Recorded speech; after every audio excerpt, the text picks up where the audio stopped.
10 minute भर्खरै मात्र धनगढीमा विपिन जोशीको शवलाई ल्याइसके पछाडि अब गृह जिल्ला कञ्चनपुर लैजाने तयारी भइरहेको छ। यो देख्नुहोस्, यो दृश्यमा हामी देखिरहेका छौँ विपिन जोशीको शवलाई त्यसरी महाप्रस्थान यानमा राखिएको छ।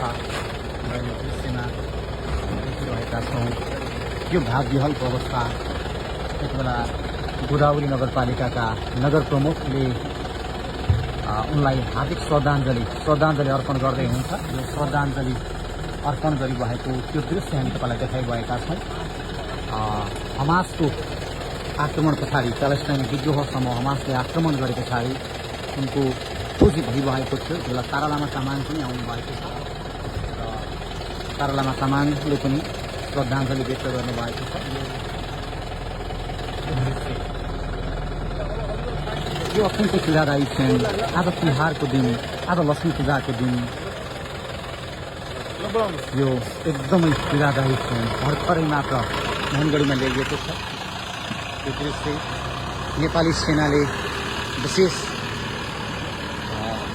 स्कटिङ सहित उनको शवलाई ल्याइएको छ। यो पीडादायी क्षण विपिन जोशीको शव धनगढीबाट कञ्चनपुरतर्फ लगिँदैछ। उनको भोलि कञ्चनपुरमा दाह संस्कार हुने उनको परिवारको स्रोतले जनाएको छ।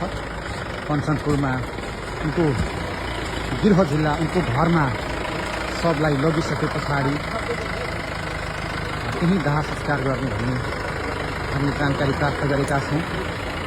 यो धनगढी विमानस्थलमा ल्याइसके पछाडि उनलाई अब उनको घरमा लगिरहेको यो दृश्य